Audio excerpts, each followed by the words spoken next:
Assalamualaikum warahmatullahi wabarakatuh. Innal hamdalillah nahmaduhu wa nasta'inuhu wa nastaghfiruh wa na'udzu billahi min shururi anfusina wa sayyiati a'malina. May yahdihillahu fala mudilla lahu wa may yudlil fala hadiyalah. Asyhadu an la ilaha illallah wahdahu la syarika lah wa asyhadu anna Muhammadan abduhu wa rasuluhu amma ba'd. Pemirsa Fatwa TV dimanapun Anda berada, alhamdulillah kembali kita berjumpa pada rangkaian program acara kita ini, kajian pada fikih muamalah yang mengetengahkan bab al-muamalat dari kitab Matnul Ghayah fil Ikhtisar, buah karya Syekh Al-Imam Abu Syuja' rahimahullah ta'ala. Pada kali ini kita sampai pada pernyataan al-muallif rahimahullah, wala yasihhu bai'u 'ainin najisah. Katanya tidak sah memperjualbelikan benda yang najis. Memperjualbelikan barang yang najis itu tidak sah. Kenapa demikian? Karena najis itu adalah satu benda yang kita diperintahkan untuk menjauhinya. Diperintahkan untuk bersuci darinya. Otomatis ketika Anda memperdagangkannya, Anda akan berdekatan dengannya, bahkan akan terus bersinggungan, berinteraksi dengan benda najis tersebut. Minimal menakarnya, menimbangnya, packing, serah terima. Ini tidak sejalan dengan perintah menjauhi. Dan bahkan ketika najis tersebut belum laku, Anda akan menyimpannya. Padahal Anda diperintahkan untuk apa? Untuk membuangnya, untuk menjauhinya. Tentu ini, praktek ini bertentangan dengan aturan syariat. Karenanya dengan tegas para ulama mengatakan la yasih, tidak sah Anda memperjualbelikan benda yang najis. Dan karena perdagangan ini dinyatakan tidak sah, maka konsekuensinya berbagai hukum turunan dari suatu akad jual beli tidak tercapai. Tidak terjadi pemindahan kepemilikan barang, tidak terjadi pemindahan kepemilikan uang. Sehingga kalau sampai dilakukan, Anda sebagai pembeli wajib membuang benda najis tersebut, dan Anda berhak untuk meminta kembali uang pembayaran Anda. Kemudian konsekuensi kedua, ketika Anda memperdagangkan barang yang najis, benda yang najis, tentu Anda telah berinteraksi, bersinggungan dengan benda najis, maka Anda harus segera bersuci. Anda harus segera bersuci agar Anda tidak terpapar dengan benda najis tersebut. Dan kalaupun terlanjur terpapar, terkena, maka Anda segera bisa mensucikan diri. Dan tentu kalau Anda nekat tetap mengambil uang pembayaran dari memperjualbelikan benda yang najis, maka haram bagi Anda untuk memakan uang penjualan tersebut. Seakan-akan Anda memakan benda najis tersebut. Karena Rasulullah SAW telah bersabda, innallaha idza harrama ala qaumin akla syai'in harrama alaihim thamanahu. Artinya Allah kalau telah mengharamkan atas suatu kaum untuk mengkonsumsi suatu benda, suatu makanan, Allah pasti mengharamkan pula atas mereka untuk memakan hasil penjualannya. Dan sebagai konsekuensinya tentu Anda telah berdosa, sehingga Anda harus beristighfar, bertaubat dari memperdagangkan benda yang najis tersebut. Wala yasihhu bai'u 'ainin najisah. Di sini muallif rahimahullah menjelaskan hukum jual beli benda. Padahal sebelumnya telah kita sampaikan bahwa yang namanya akad jual beli itu bisa terjadi pada dua objek. Yang pertama benda, dan yang kedua adalah hak guna atau manfaat. Di sini muallif mengatakan benda yang najis tidak boleh diperjualbelikan, tidak sah untuk diperjualbelikan. Bagaimana dengan manfaat yang najis? Maka jawabannya perlu diketahui tidak ada namanya manfaat yang najis. Makanya mu'allif tidak merasa perlu untuk menjelaskan itu, sehingga bagi beliau cukup untuk mengatakan ainin najisah, karena memang manfaat itu tidak ada yang najis, yang ada manfaat itu haram. Manfaat itu haram, seperti manfaat perdukunan, prostitusi, meramal, dan yang serupa. Rasulullah bersabda, zajaran Nabi sallallahu alaihi wasallam an thamanil kalbi wa sinnaur wa an hulwanil kahin wa mahril baghi. Nabi itu melarang kita dari hasil penjualan anjing dan kucing. Nabi juga mencela hasil pendapatan yang diperoleh dari hulwanil kahin, upah jasa perdukunan, dan juga upah imbalan prostitusi.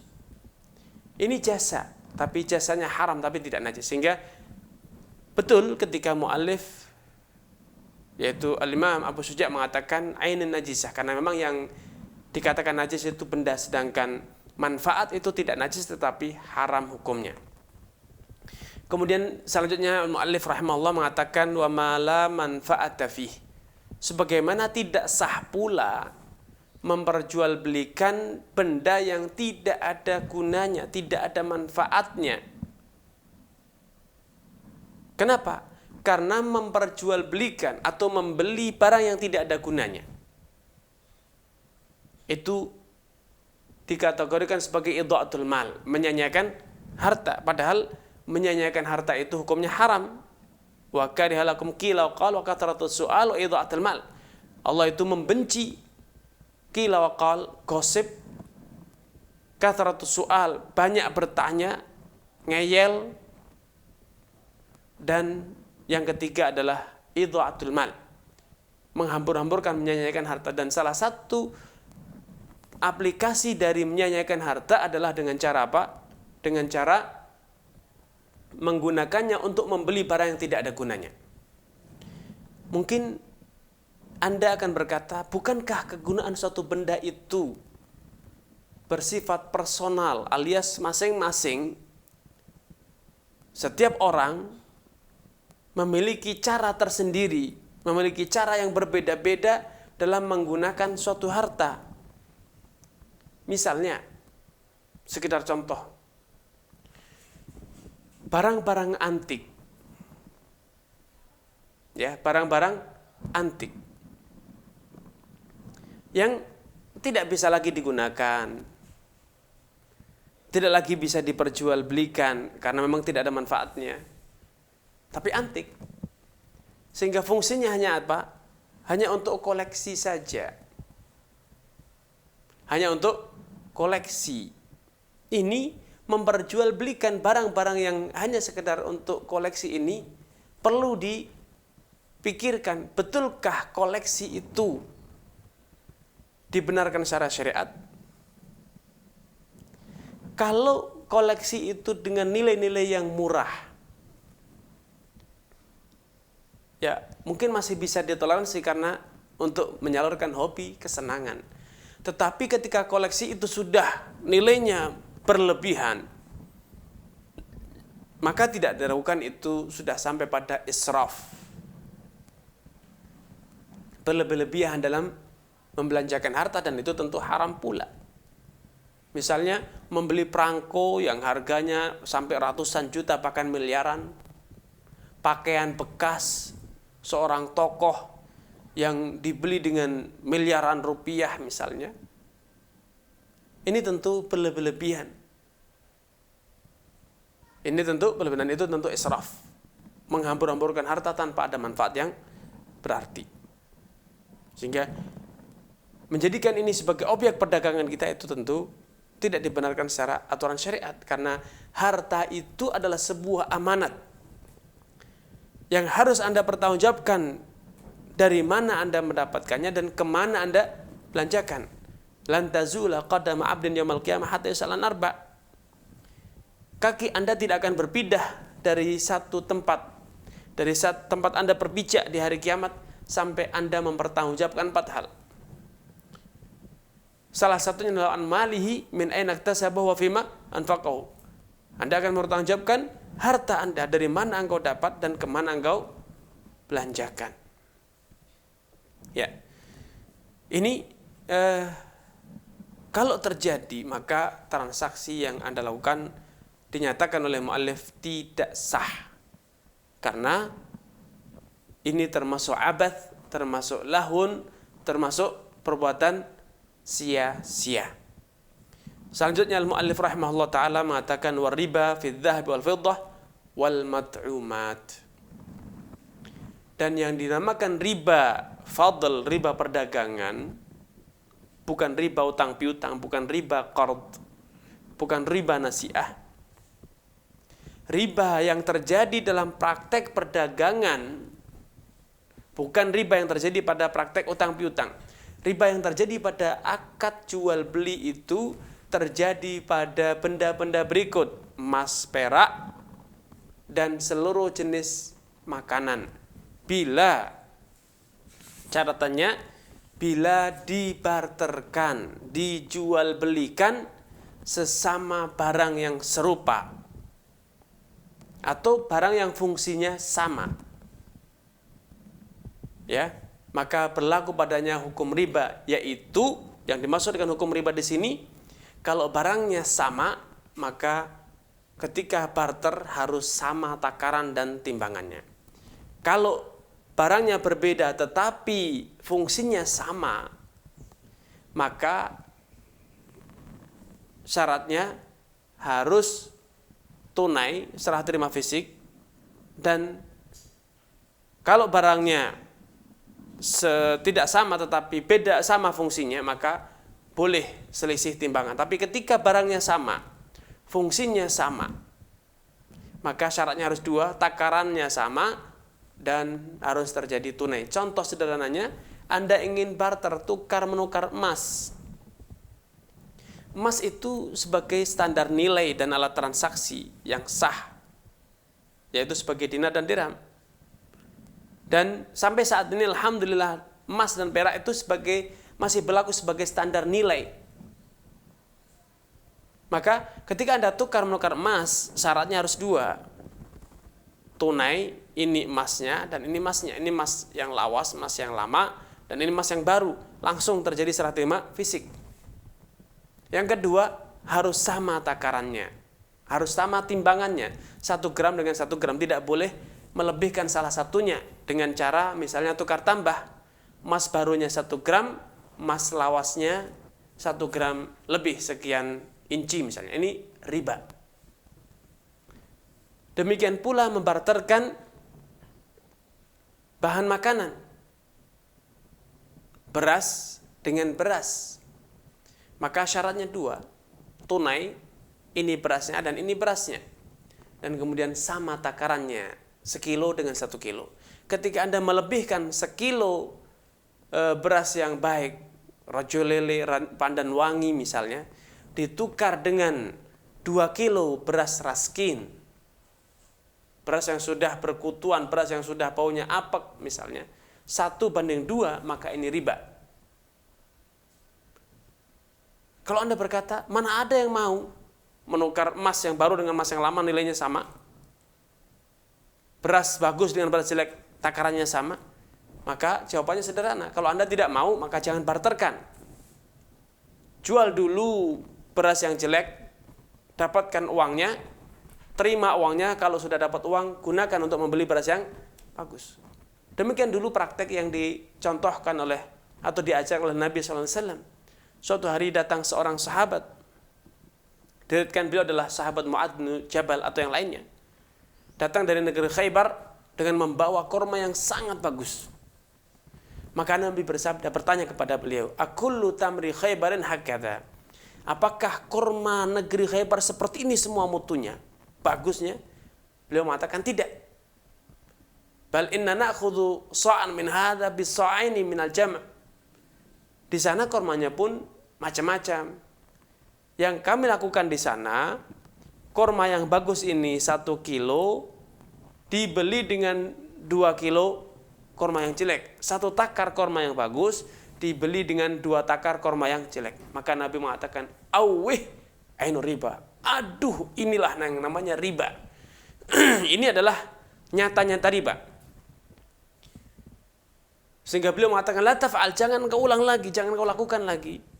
Bi'il jam' bid-darahim thumma ta' bid-darahim janiba. Kalau engkau ingin membeli kurma yang baik, maka solusinya jual dulu kurma jeleknya, kurma curahnya, dijual dengan dirham, dengan mata uang, dan kalau sudah terima uangnya, kemudian belikanlah kurma yang bagus. Ya, ini yang disebut dengan hukum riba dalam perdagangan. Nah, kalau yang terjadi itu barter, jual beli antara emas dengan gandum, emas dengan kurma, maka bebas sebebas-bebasnya. Boleh tunai, boleh non tunai, boleh sama takarannya, boleh beda takarannya. Ya, intinya ada 2 kelompok harta yang tidak boleh dibarterkan. Tolong digarisbawahi, tidak boleh dibarterkan dengan barang yang sejenis, barang yang sama, atau barang yang fungsinya sama, yaitu kelompok standar nilai, emas perak, ataupun mata uang yang ada di zaman sekarang, uang giral yang ada zaman sekarang. Yang kedua adalah kelompok makanan pokok, kelompok makanan. Dalam mazhab Syafi'i dijelaskan bahwa seluruh jenis makanan yang dimakan oleh manusia, baik dalam kondisi itu sebagai makanan pokok atau sebagai makanan pendamping, pelengkap, atau sebagai makanan yang tujuannya untuk obat-obatan, maka semuanya sama, tidak boleh dibarterkan dengan sesama makanan kecuali memenuhi kriteria hukum riba, yaitu kalau sama makanannya, bahan makanannya, syaratnya harus ada 2, sama takaran dan tunai. Kalau beda jenisnya, sama-sama makanan, tapi beras dengan gandum, gandum dengan korma, korma dengan jagung misalnya, maka harus memenuhi 1 persyaratan, yaitu terjadi serah terima fisik secara tunai, tidak boleh ada yang tertunda. Kesimpulannya, barang yang merupakan standar nilai emas, perak, ataupun uang kartal yang ada di zaman sekarang, dan dalam mazhab Syafi'i dijelaskan kelompok yang kedua adalah kelompok makanan, apapun makanannya, yang dimakan sebagai makanan pokok atau sebagai makanan pendamping, atau makanan yang dikategorikan sebagai bahan obat-obatan, maka tidak boleh dibarterkan dengan barang yang sama kecuali dengan memenuhi 2 kriteria, tunai dan sama takaran ataupun timbangannya. Tetapi ketika berbeda fungsi, berbeda jenis, emas dengan perak, fungsinya sama sebagai alat transaksi dan standar nilai, maka harus memenuhi 1 kriteria, yaitu apa? Tunai. Gandum dengan korma ataupun dengan beras, fungsinya sama sebagai makanan, tetapi jenisnya berbeda, maka boleh selisih takaran, tapi harus terjadi tunai serah terima fisik. Tapi kalau 2 benda itu berbeda fungsi dan berbeda jenis, alat transaksi standar nilai dengan makanan, maka bebas sebebas-bebasnya kita dalam memperdagangkan. Ketentuan ini berdasarkan hadis Ubadah bin Samit radhiyallahu ta'ala anhu bahwa Nabi SAW bersabda, "Adz-dzahabu bidz-dzahab wal wariqu wal fiddatu bil fiddah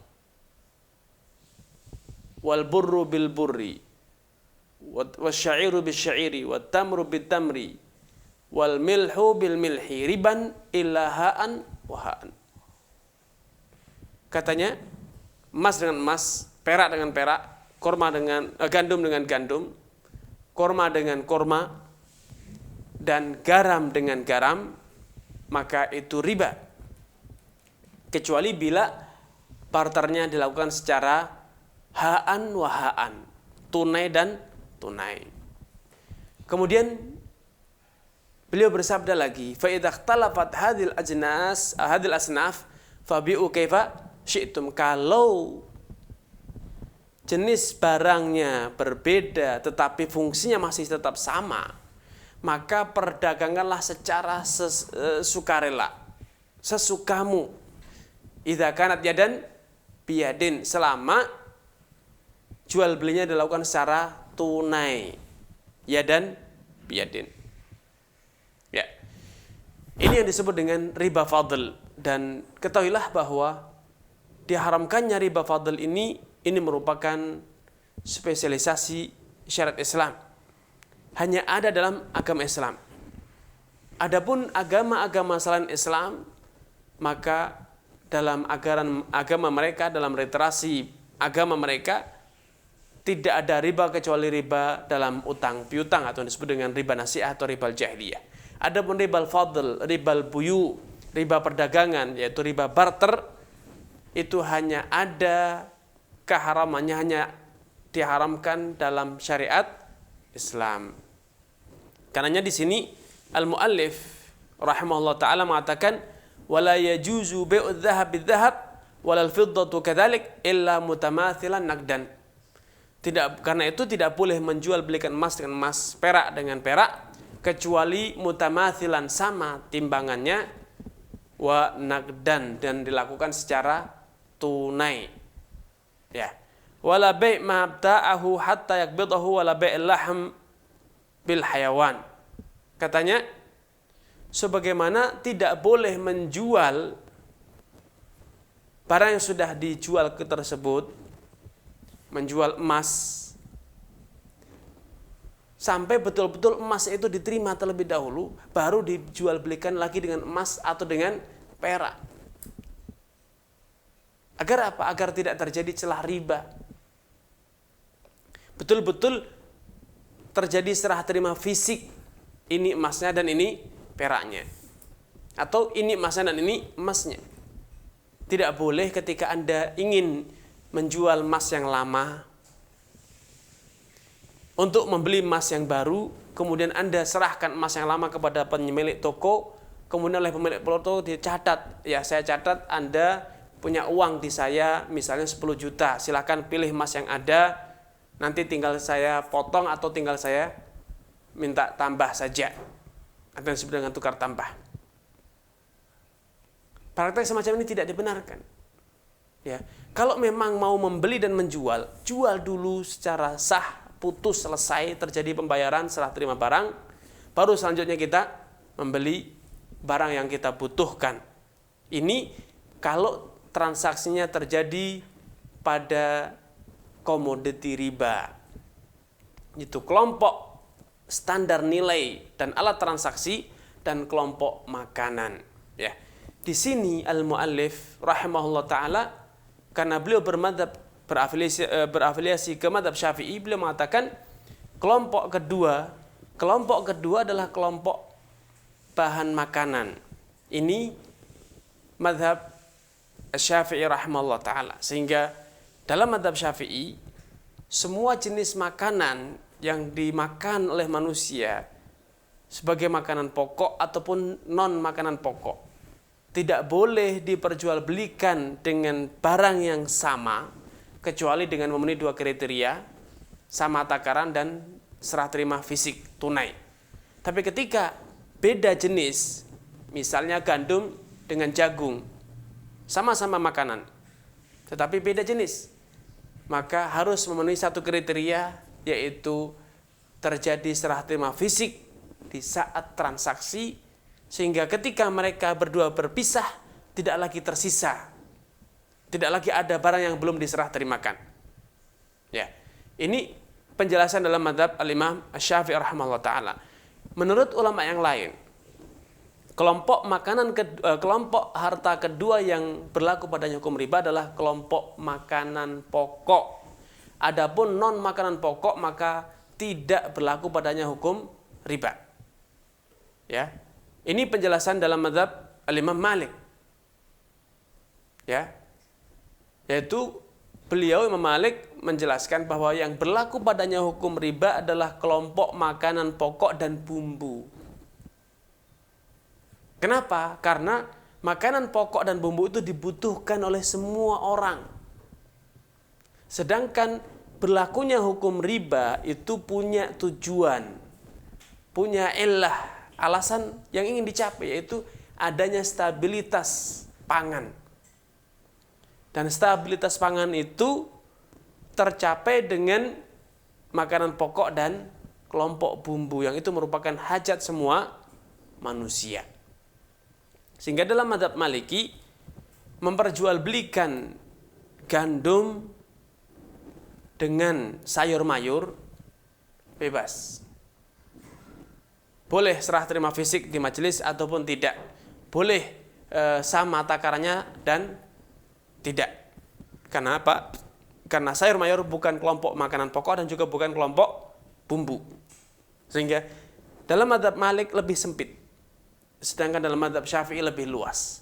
Dan wallahu ta'ala alam, pendapat yang lebih kuat dalam hal ini adalah pendapat yang diajarkan dalam mazhab Imam Malik, bahwa yang berlaku padanya hukum riba bukan semua jenis makanan, tetapi jenis makanan yang itu dijadikan sebagai makanan pokok masyarakat ataupun sebagai bumbu masakan mereka.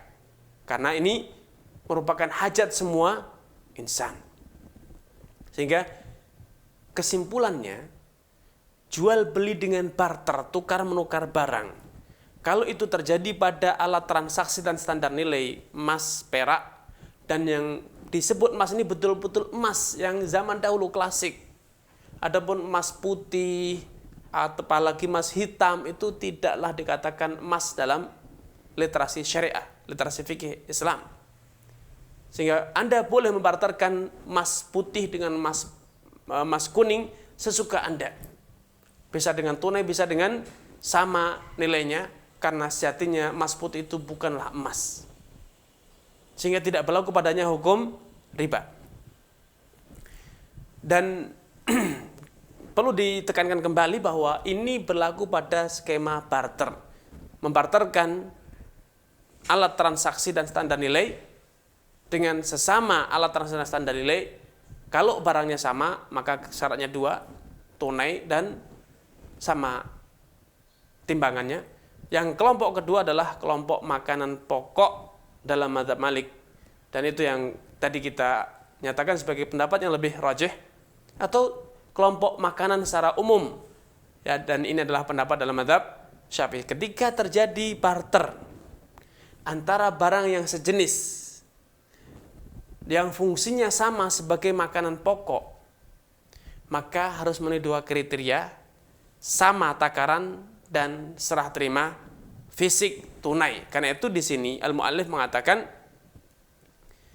wala bai' mabta'u hatta wala bai'ul lahmi bil hayawan. Ya, karena itu tidak boleh memperjualbelikan daging dengan hewan yang masih hidup. Kenapa? Karena takarannya tentu beda. Padahal hewan yang masih hidup itu biasanya akan disembelih dan ujung-ujungnya akan menjadi bahan makanan kembali. Sehingga tidak terjadi apa? Tidak terjadi praktek tidak memenuhi kriteria sama takaran. Wa yajuzu bai'u dzahab bil fiddah mutafadilan naqdan. Sebagai aplikasinya pula boleh memperjualbelikan emas dengan perak mutafadilan, tidak sama timbangan asalkan naqdan, tunai. Wa kadzalikal mut'umat fala yajuzu bai'ul jinsi minha bimithli illa mutamathilan naqdan. Sebagaimana halnya dalam semua jenis bahan makanan menurut mazhab Syafi'i, atau semua jenis makanan pokok menurut mazhab Maliki, dan itu yang kita anggap sebagai lebih kuat, pendapat yang lebih kuat, tidak boleh diperdagangkan, dibarterkan dengan barang yang sama dan yang serupa fungsinya, kecuali dengan memenuhi dua kriteria, mutamathilan, sama takaran, dan naqdan. Jadi kalau sama fungsinya, yaitu sebagai makanan atau sebagai makanan pokok menurut pendapat yang rajih, tapi jenis yang berbeda, gandum dengan kurma, maka boleh dilakukan secara tidak sama takaran asalkan tunai. Itulah yang beliau nyatakan wa yajuzu bai'ul jinsi minha bighairihi mutafadilan naqdan. Boleh memperjualbelikan satu jenis makanan dengan jenis makanan yang lain, satu jenis makanan pokok dengan jenis makanan pokok yang lain, selama itu dilakukan secara tunai walaupun takarannya berbeda. Ini yang bisa saya sampaikan pada kesempatan ini. Semoga bermanfaat, menambah hasanah keilmuan kita. Kurang dan lebihnya saya mohon maaf. Billahi taufiq wal hidayah. Wassalamualaikum warahmatullahi wabarakatuh.